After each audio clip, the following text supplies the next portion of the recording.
You are quite right if you think that this is not Ajahn Brahm. That's a very precise observation, very correct observation.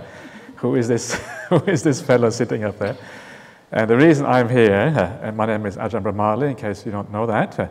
Ajahn Brahm is doing the Friday night talk in Nolamara. That's why he's not here. So he has asked me to come instead. So that's why I'm up here. So please don't be too disappointed. You'll get lots of stories and jokes and things later on. But tonight, not so many stories and jokes. That's the way I usually work. So anyway, welcome to Jhana Grove Retreat Center. Maybe before I start with saying anything about meditation practice or whatever, is there anything that is not clear, that any instructions that aren't clear, or anything that you need to know, or anything, any questions you have or whatever? Is everybody happy? Yeah? Everybody okay? Yeah? Okay, good. So please, if you have any questions, you can always ask, and we can take those questions as we go along, or even towards the end or whatever. That would be perfectly fine. Okay, so welcome to this wonderful retreat center. I think it is fair to say it is very difficult to find a retreat center quite like this almost anywhere in the world. It's a very high quality retreat center, very nice rooms with your ensuite bathrooms, and facilities here are really excellent, really superb facilities. And I have been around the world quite a bit, and wherever I go, I never find anything quite up to this standard. Maybe there are a few places, but it's actually quite rare. So please make use of these facilities in a good way, because these are quite exceptional. And by making use of them in a good way, what I mean is to make sure that you feel comfortable, you feel relaxed, you have a good time during the meditation retreat, and you have quite a bit of space here. And one of the wonderful things about having your own private room is that whenever you feel a little bit tense, or you feel a little bit relaxed, not relaxed, the opposite of relaxed, unrelaxed, whenever you need a bit of time for yourself, you can just go back, right? And you can just take it easy. You can lie down on the bed, you can make yourself a cup of tea, you can even read something or do something completely different if you want to do that. And that is a great asset of a place like this, the fact that you can actually spend whatever time you like by yourself, on your own, whenever you need to. And also one of the great assets here is the nature around here, right? When you come in here, you see there's so much forest around here. And for those of you, a few of you from Singapore, or even if you live in the city of Perth or whatever, you know that this is quite a special environment, and it's quite hard to find a forest like this that is as peaceful as it is over here. So use that opportunity. If you want to go for a walk, you want to just relax, you want to have a look at the animal life, the kangaroos, or listen to the birds or whatever, have a walk around and listen, and just feel the sense of peace and the sense of beauty in the nature around here. And that in itself is very powerful. One of the amazing things when you read the suttas and you read the way the Buddha talked about nature, where some of the arahants, the great monks and nuns, talked about nature at the time of the Buddha, the way they spoke was basically praising nature. And they say how wonderful it is to see the beautiful mountains, to see the trees, to see the animals, how wonderful and how peaceful that is. So there is, in other words, even if you're an arahant, even if you have reached full awakening here, there are still certain things that you can delight in, that you can find something beautiful in there. And that is nature. So use that, and that will usually calm you down. One of the great differences between the city and the forest, when you go to a city, it has a kind of feeling of busyness about it, right? Why does it feel so busy? Even if you go to the forest and it's a windy day and the animals or the birds make a lot of noise, it doesn't feel as busy as the city. So why is that? And one of the reasons for that, I think, is that when you are in the city, it's like you can feel the drivenness of the people. You can feel people driving forward, working hard, pushing themselves to do this and to do that. And you can feel that, and that is like the willpower inside, right? The drive inside, the doer inside, the volition which drives people around. And you can actually, it's almost like when you go to a city, you can't really tune out from that. You have to kind of tune in to that vibe of the city life. But here in nature, you're away from that. There's no drive, there's no willpower. There's nothing that forces and drives things along. And that is, of course, just like meditation practice, right? When you withdraw the willpower from the mind, when you withdraw the willpower from the meditation, that's when you become peaceful. It is this willpower which is the problem. And that's why the forest is such a beautiful place compared to the city life. That's why you find peace in the forest, whereas the city is like, it has this energy about it, which is very kind of unsettling and restless, etc. So use the facilities well, use them to make yourself feel relaxed, feel comfortable, feel happy, so you can enjoy this place. That is the right way of using the facilities here. There's nothing in particular, there's no particular right way or wrong way of doing a retreat.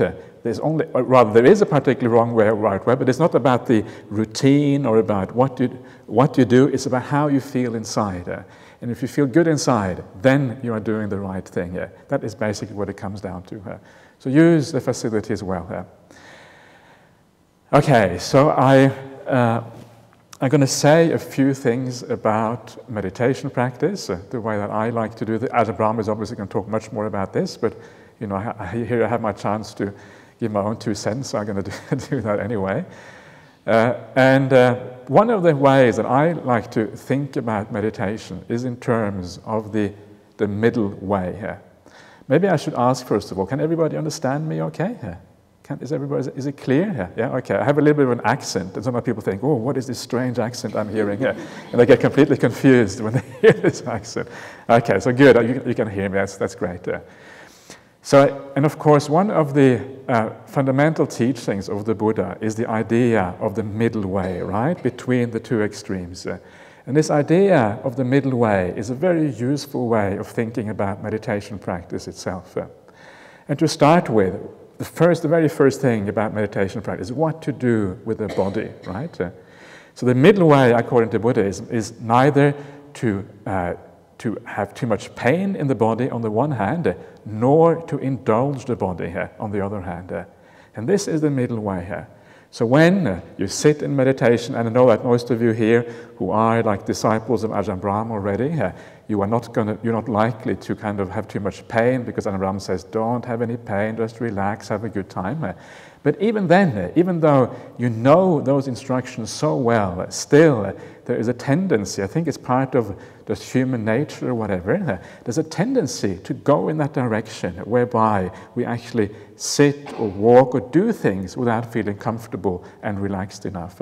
So be careful of that. I think it's a very human tendency. And I think it goes across all cultures. It certainly was part of the Indian culture at the time of the Buddha. I think it's part of many cultures today. I think most religions have this idea that pain is good, pain is going to free the spirit from the bad flesh or something like that. But it doesn't work like that. The Buddha doesn't teach like that. So be careful of that tendency. Don't push the body too hard. Don't have pain. All these beautiful meditation chairs are here. Please use those chairs. If you can sit on the floor, of course, that's fine. That's not a problem. But it's not a competition that you have to sit on the floor. That makes you somehow a better meditator. Please don't think about this as a competition. It's a competition against yourself. How can I make progress in meditation? That's the only thing that matters. Everything else is really irrelevant. So it's about you, how you can make progress. So avoid the pain and move towards that sense of where the body is comfortable, where it's at ease. And it doesn't matter so much how you sit, the posture you have, whatever you do, as long as you are relaxed. So that is the one extreme, right? So avoid that one. The other extreme is the extreme where you indulge. And basically, when you are on a meditation retreat like this, where you have to keep the 8 precepts, it's very difficult to indulge. Okay, perhaps if you can lie in your bed, maybe perhaps too much. The beds are quite comfortable here. That's maybe the only way you can indulge on this kind of retreat. So don't be afraid of that. The way that you know that you indulge is if the mind goes out to the senses, it goes to the body, and it feels, oh, the body feels so nice, how wonderful, this is so pleasant. And you that's indulging, right? Indulging in the body. So that is what you want to avoid on the other hand. So on the one side, avoid the displeasure. On the other side, avoid too much indulgence. But if if you're going to make a mistake, if you're going to err, if you're going to go too far in one direction, err on the side of indulgence, because at least then you will enjoy your meditation, right? If you err on the side of pain, you're going to have a bad time. So err on the right side, and then at least you will enjoy what you're doing. And all of this is very important. I remember a horror story which I was part of myself. I was in Singapore a few years ago, and I was living with this man. He was a Malaysian man. He was working in Singapore and living in Malaysia, traveling back and forth all the time. You can imagine the stress and all the things that he had because of that. And I stayed in his apartment for a few days because I was there to give some talks and things in Singapore. And he told me, he one day said, "Oh, Bhante, can I please talk to you? I have some, desperate things I want to talk to you about." And he told me that he had been on one retreat in his life, only one, and that was many, many years ago already. So that already sort of set the alarms bell ringing, right? You've been on one retreat, you never go back, something isn't quite right. And he told me that this retreat had been so terrible, so absolutely awful, so much pain, so much tension, so much discomfort. Everything was so bad that he said, never ever in my whole life will I go back and do a meditation retreat again. That's what he told me. And he sort of wanted me to say something wise about that. And I tried to tell him, well, meditation retreats are different. Depends on who your teacher is. Some teachers are more kind of relaxed, so it depends on where you go. But that showed me the danger of actually going too far. That was an extreme case, but it shows you the danger of going too far in one direction towards pain. And if you are going to have success in meditation, if you're going to have success in the spiritual life, if you're going to be able to lift yourself up to become a more happy, more light, more beautiful person, it's going to take time. It's going to take years and years of practice, gradually moving along. And the only way you're going to be able to sustain it year after year, maybe till the end of your life, the only way you're going to be able to sustain that is if you enjoy it. If you don't enjoy it, you're not going to be able to sustain it. So make sure that you have as smooth a retreat as you possibly can. And what you find when you find this beautiful middle way between pain and between indulgence, what happens is that the body starts to disappear. Why? Because the body is only important. If there is pain there, the body is important. The mind goes out to the body because it wants to resolve the pain, right? We don't want to have pain. So the mind goes out to the body to resolve the pain. If we indulge, if we have too much pleasure through the body, through the senses, then again the mind goes out to the senses, out to the body, because it has some business there. It wants to experience happiness through the body. But when there is neither pain nor pleasure in the body starts to become irrelevant, right? What's the point of the body if you can't either have pleasure or pain? So that's how it starts to disappear. And this is the idea of that middle way here. There's no pleasure, there's no pain. You find that beautiful middle way where everything starts to disappear and becomes nice and peaceful.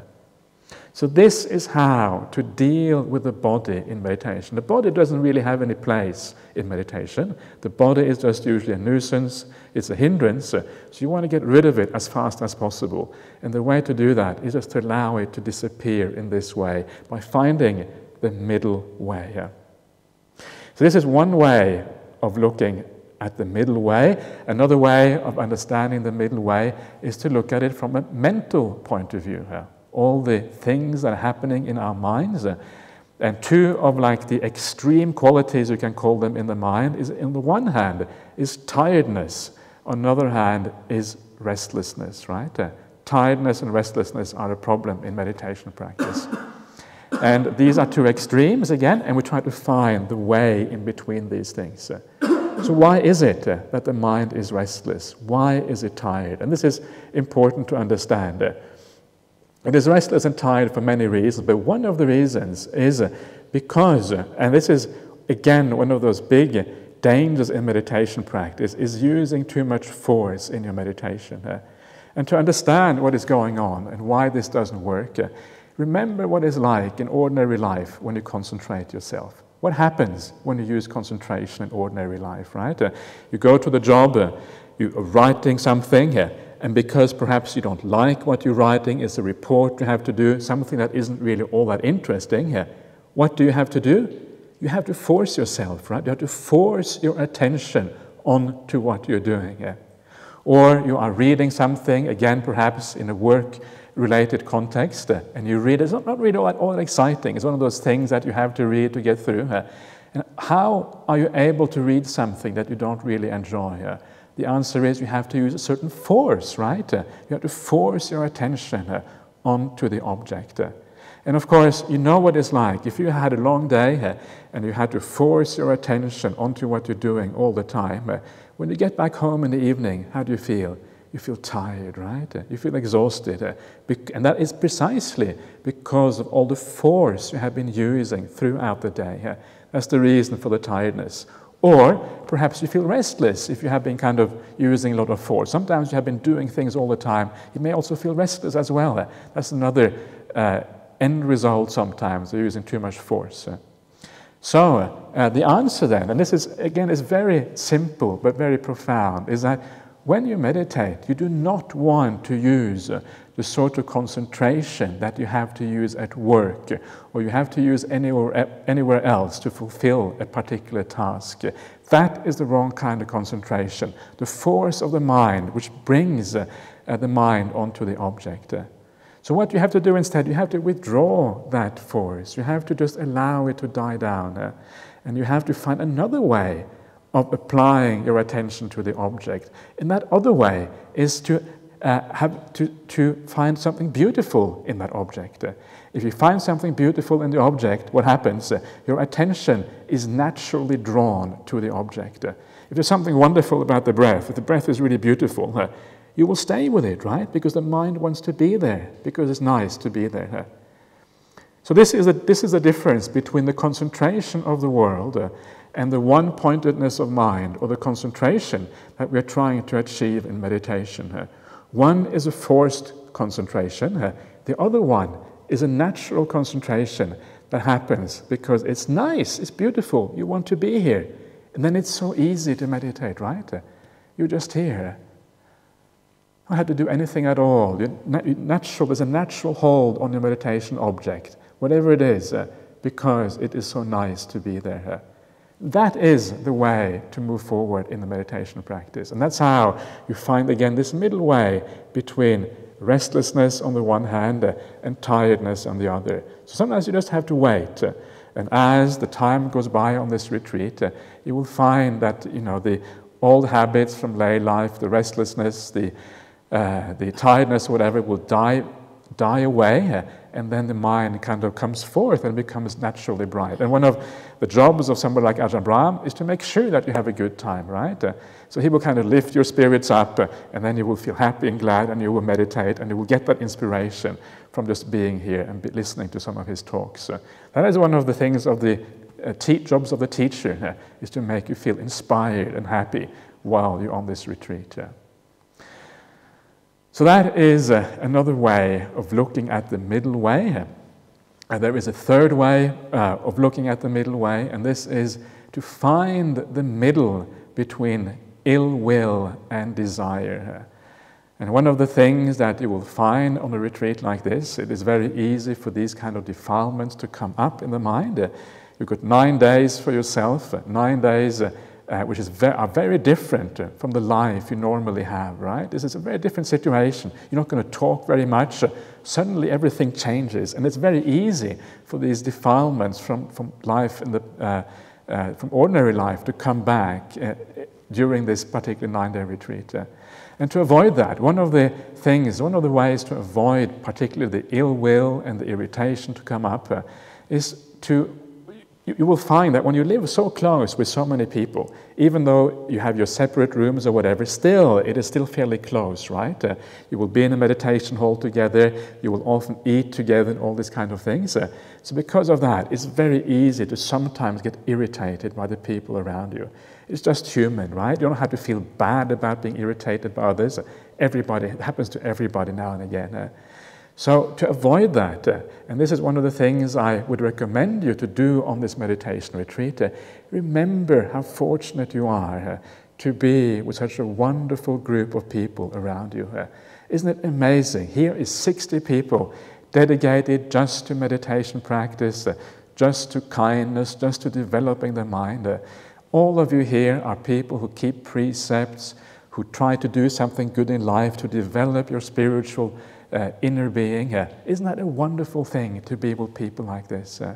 So when you remember that, when you remember the wonderful qualities of the people around you, it is so hard to actually get angry and upset. Even if they do something which seems insensitive or wrong or whatever, that can sort of be blotted out because you know the big picture is so beautiful. And then you have the idea, so every day, do a bit of metta meditation. Remind yourself every day, wow, how fortunate I am to have these kind of companions in the spiritual life. Isn't it wonderful that people like this exist in the world? It's quite rare, isn't it? When you look at the world as a whole, there aren't that many people who have these kind of qualities. What a wonderful thing it is. And then you have a sense of metta, you have a sense of joy to have these kind of companions, and then you can sort of let go of all the negativity that might otherwise arise. What a wonderful thing that is. And then also remember that when somebody does something which may seem insensitive, just remember that we are also different. We come from different points of views, we do things for different reasons. You can't really understand other people. So give them the benefit of the doubt. It's okay. You don't really understand. It's fine. At the bottom, it comes back to the same thing. These are a very good bunch of people that you're with here on this retreat. And by thinking like this, you are moving into that middle way between anger or ill will and desire on the other hand. Because metta, kindness, is precisely that. When you have metta, when you have kindness for the people around you, you certainly don't have any anger, nor do you have much desire, because metta is one of those beautiful states that's very fulfilling in its own right. And when you have a fulfilling state in its own right, you don't actually seek for happiness in the senses. You don't seek for happiness in the external world, because you already have it inside of you, right? It's already there. And this is the power of these things.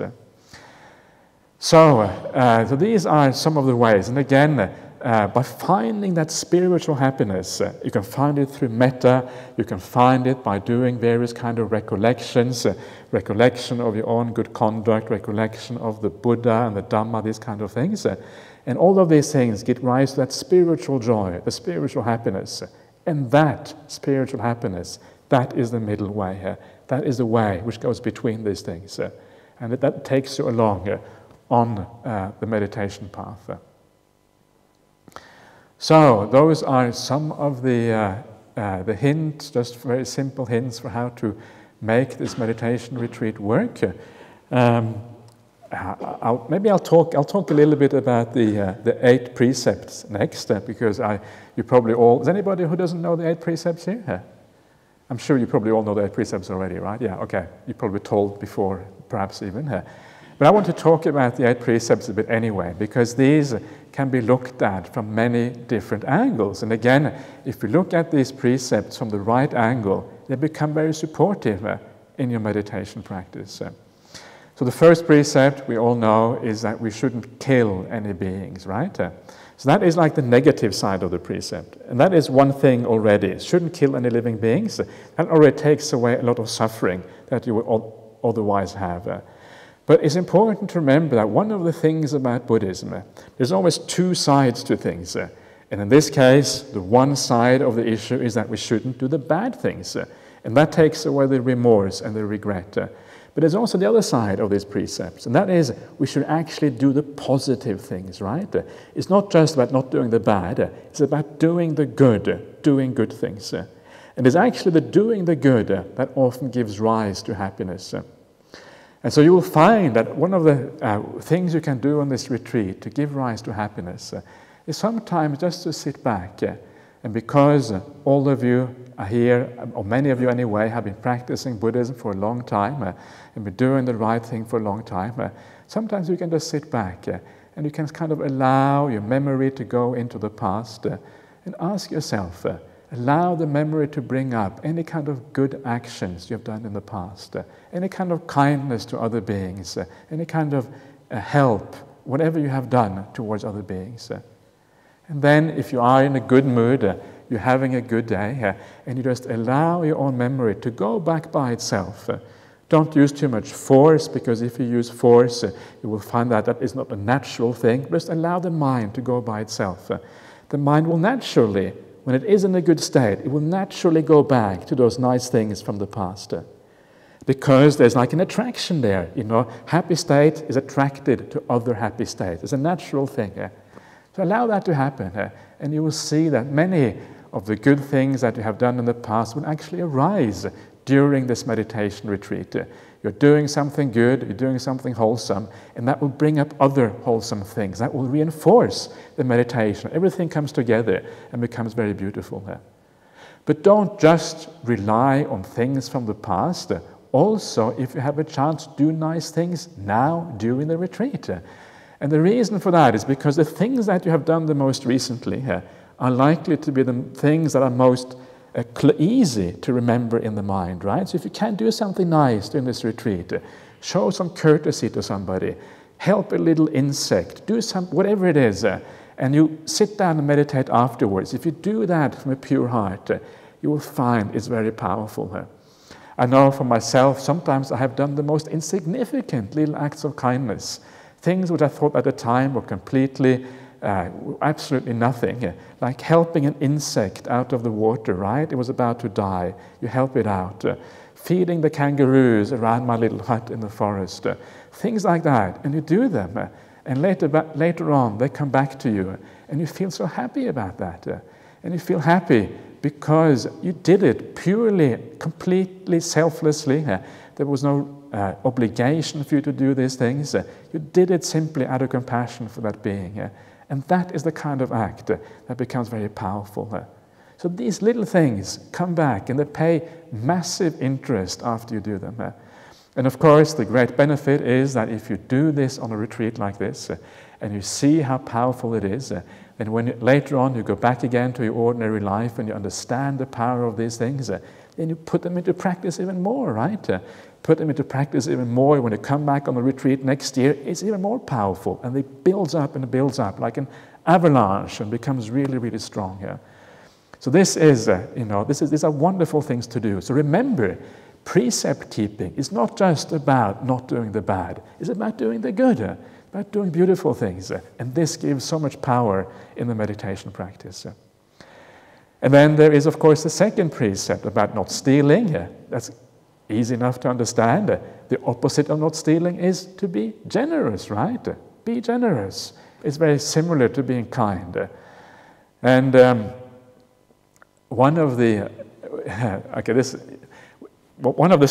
remember when I was at Makuti once, again Makuti in the forest, I was sitting outside eating my lunch, and then as I was sitting there eating, there was this kangaroo coming in on the walking path on the other end, and it kind of walking towards me, very kind of goal-oriented, towards me. You could see the bowl there. It was very clear what was going on. So it was moving towards me, and I was getting a bit worried as it was coming closer and closer.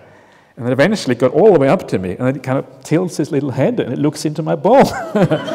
It's almost like it's picking out the good pieces, right? And then it starts lowering its head into my bowl. And then I sort of get a bit worried because I'm not really ready to share my food quite in that way with the kangaroo.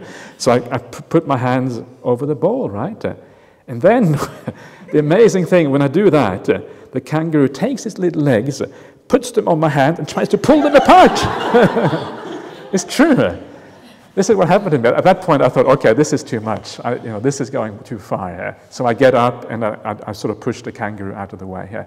But this shows you the power of generosity, right? The power of generosity is that beings around you feel safe. Beings around you feel they can trust you. Beings around you get this sense of they can do almost whatever they want, almost go too far in a sense. But it's beautiful. When you think about it afterwards, actually it's very nice. It gives a lot of joy when that happens because there is a kind of sense of mutual trust there, which is very beautiful. So these are the things that generosity does. It creates trust. It creates a mutual bonding between people and animals, or whatever it is. So remember that, and you will find that even on a retreat like this, there's lots of opportunities to do little acts of generosity, even just tiny little things, and they will, again, help you to propel you forward in your meditation practice. Then there is the third precept. The third precept is about non-sensuality basically, no sexual activity. And this also is a very useful precept. We can basically expand it to include all sensual activities, because now is the time to move away from sensuality and move towards the spiritual happiness instead. These are two opposites. It's important to understand that. These are two completely opposite things. You cannot indulge in sensuality and attain spiritual happiness at the same time. These are contrary to each other. So when you hear about all these things, that people who indulge in sensuality and also have good meditation, don't believe that. It's impossible, because they are different things. Sensuality goes out into the world, right? It's the very nature, it's the senses going out into the world. Meditation is about dropping the senses. You cannot both drop the senses and be involved in a sense at the same time. It's very obvious. So if you're going to have success in meditation, you have to drop that sensuality to a large extent.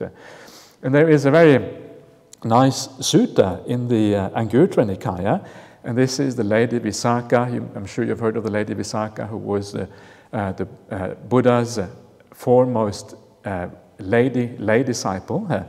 And she would go to the monastery pretty much every week, every fortnight. She would go and do Posthata Day, the observance days. She would keep the 8 precepts, and she would meditate. And on one of these occasions, when she went to the monastery, she went to the Buddha and asked him, how should I keep the observance day in a good way so that it is of great fruit and great benefit, right? It's a good, excellent question. It's a very simple question, but it's really those simple questions that we need answers to. Because this is straight to the heart of what Buddhist practice is all about. How do we do this so it is of great fruit and great practice? And very useful, because she was keeping the 8 precepts. This is exactly the thing that you will be keeping over the next 9 days. It's a very similar kind of situation. And then the Buddha said to her, well, there are 2 ways, 2 bad ways of keeping the 8 precepts. 2 bad ways which don't work. And one of them, he was describing some kind of strange practice, which I'm not going to go into. But the other way that he was talking about was that, he said, well, when you meditate, if you sit there and you think about, well, tomorrow I'm not going to be on the 8 precepts anymore, so tomorrow I'm going to eat this, and I'm going to go see this kind of show, and I'm going to wear this kind of nice clothes. Today I have to wear all white, very boring. And if you think like that, if you indulge in all the things that you're going to be doing tomorrow when you're off these terrible precepts, that is the wrong way of practicing. And if you practice like that, it's not going to be of great fruit or great benefit, right? It's not going to be very useful. But it's very true, right? It's so easy to get caught into that thinking about things back home, right? I'm sure it happened to everybody, every single one of you here during these 9 days, at least a little bit. For some of you maybe more, for some of you less. But it's so easy because the habit is so strong. It's such an incredibly powerful habit. It's actually very hard to let go of. So then the Buddha said, what you should do instead, the right way of practicing the 8 precepts, so it is of great fruit and great benefit, is when you meditate, you should recollect the qualities of the Buddha, the qualities of the Dhamma, the qualities of the Sangha, your virtue, your generosity, and there's one more as well. That is what you should be doing. And these are the things I was just talking about before, right? When you just sit back and you allow the memory of your past virtue or your past generosity to arise in your mind, and just enjoy that. Wow, what a wonderful thing I did. And you allow yourself to actually enjoy that sense of having done something beautiful in the past. And this is the right way. And then you feel happy. And once you feel happy, then mindfulness is natural. Why? Because if you're happy, you want to be here, right? If you have a natural happiness, your mind doesn't want to go anywhere else. So mindfulness becomes natural. When mindfulness is natural, meditation is easy because you're already here. So happiness is this kind of glue that makes meditation work. And you see this in the suttas. The Buddha talks about this again and again and again. Happiness is the core of all meditation practice. And happiness comes from a pure heart, from kindness, virtue, and all these kind of things. Or, again, this is again one of Ajahn Brahm's, of course, jobs while you're here. That is to make you feel happy, right?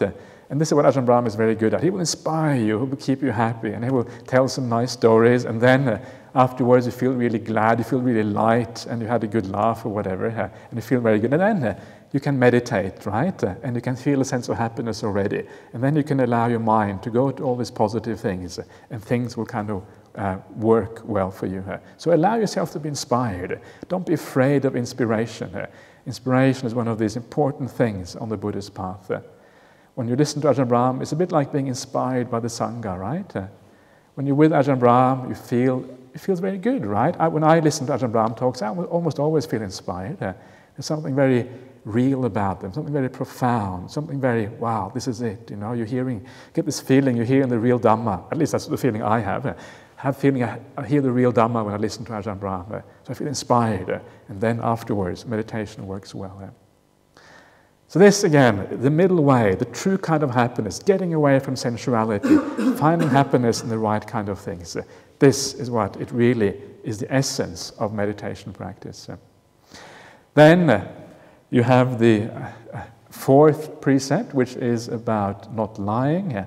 And if you're going to keep quiet for 9 days, it's very easy not to lie.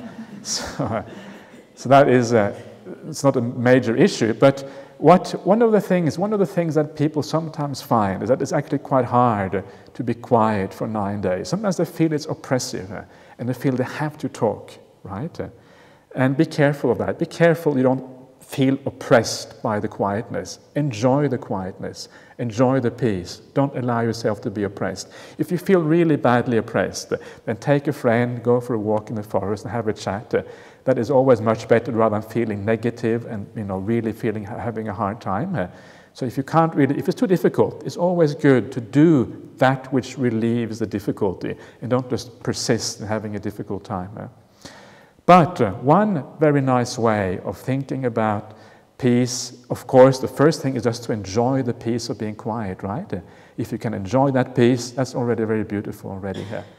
But the other thing that you can do, and this is what I recommend you to do, first of all, you think, wow, I have all these wonderful people together with me here on this retreat, and why shouldn't I give a nice gift to many of these people who are here?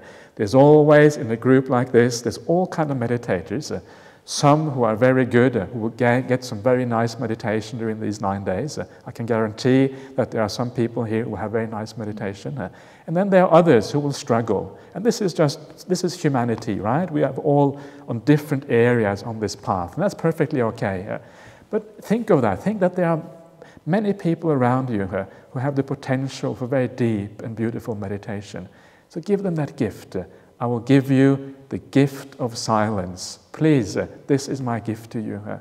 And then when you think of it in that way, that you're giving a gift to somebody, the gift of peace, the gift of silence, then that silence becomes something beautiful. It will be something that comes from your heart and something that you can actually use then in your meditation practice. Even if it isn't always easy, it can still be something beautiful and something powerful. So that is the non-lying and the positive side of not lying. Okay, so now those are the main precepts, and then we have the next one, which is not indulging in alcohol and drugs. So I'm sure you haven't. I'm sure that that's fairly easy for you to do. Again, this is all about clarity of mind, right? So you want to have clarity of mind. So, of course, the beginning of that is not clouding your mind with drugs and alcohol, but the other side of that is the whole meditation practice is about that, about clarity. And the interesting how the Buddha spoke about intoxication, because it's not just intoxication through alcohol and drugs, there's all kinds of intoxication. Intoxication through sense pleasures, intoxication by feeling that you are, the Buddha talks about intoxication of youth. I'm young, I can sort of do whatever I want. And then you do all kind of crazy stuff because you're young and you forget that life is short, and before you know it, it's going to be over. Intoxication of health, forgetting that sickness is around the corner. But in particular, the intoxication of sensuality is the one you want to move away from. And then, when you're not intoxicated, intoxication means your mind is distorted, right? You can't see clearly. That's what intoxication means.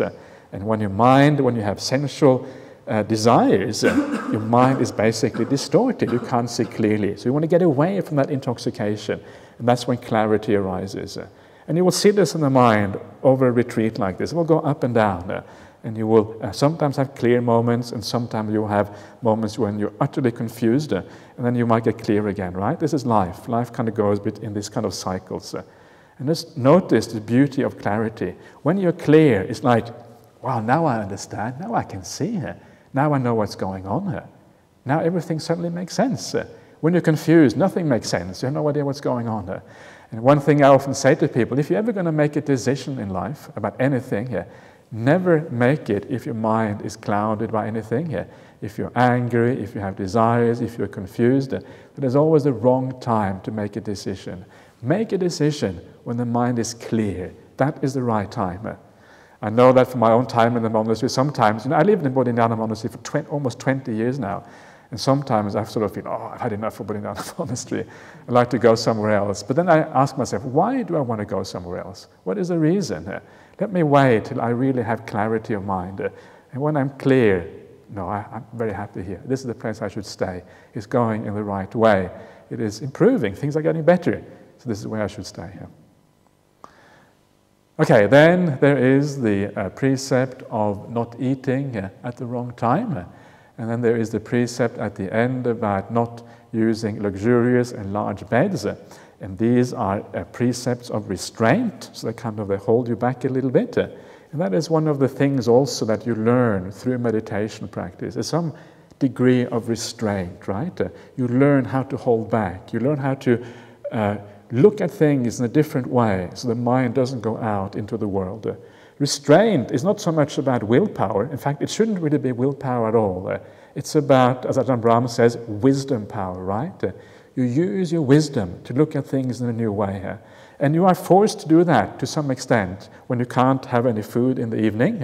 Of course, you use whatever is there, the chocolate, the tea, whatever. Please use that so you don't get hungry or whatever. You use those things.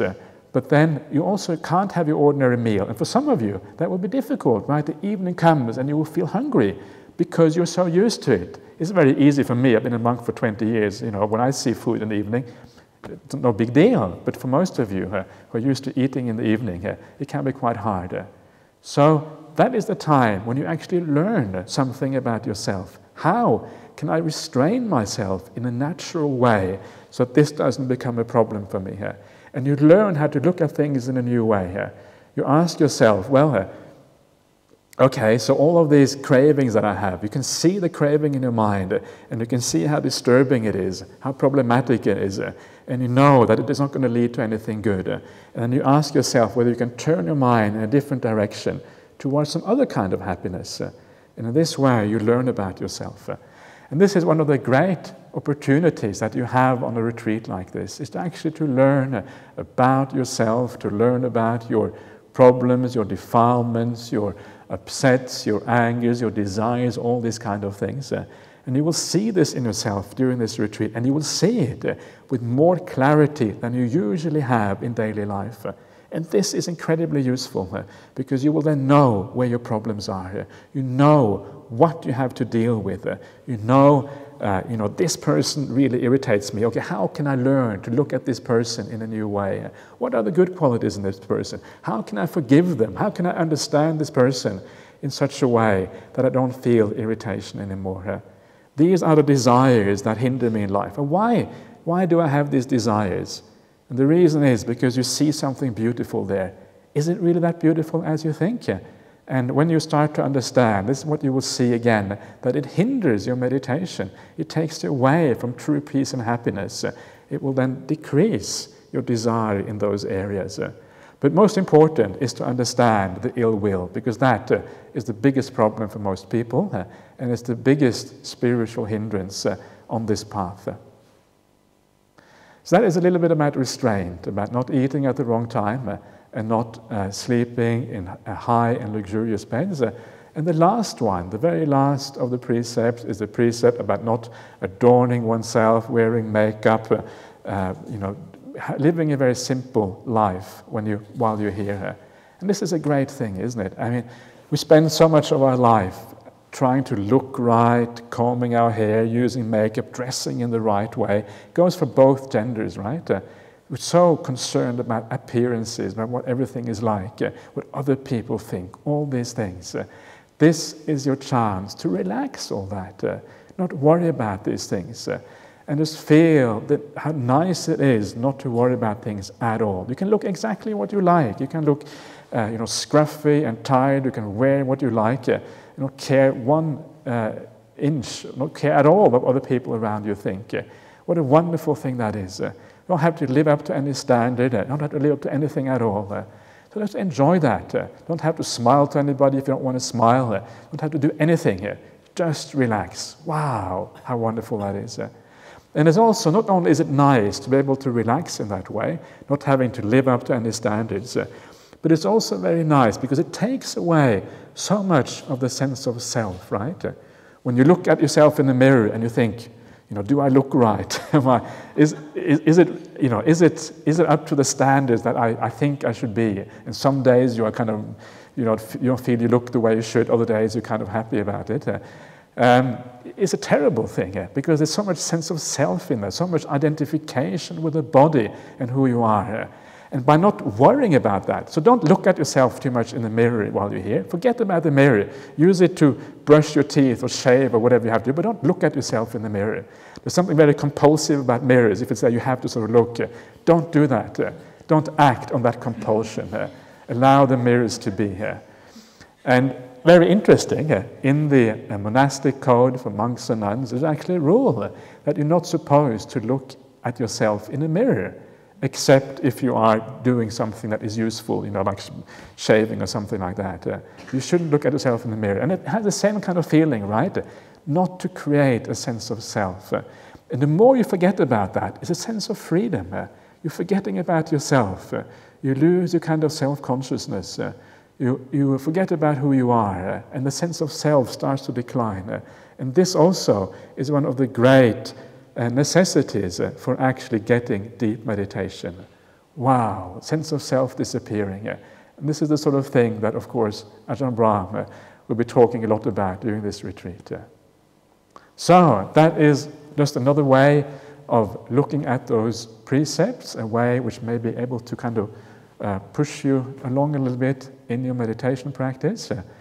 That is all I want to say tonight. So hopefully some of those things will be useful for you. If not, well, what can I say? So, do you have are there any questions or anything before we call it a day? Is everybody happy? Everybody okay? Ajahn Brahm will be here tomorrow morning, and then things will start in for real. So everybody okay?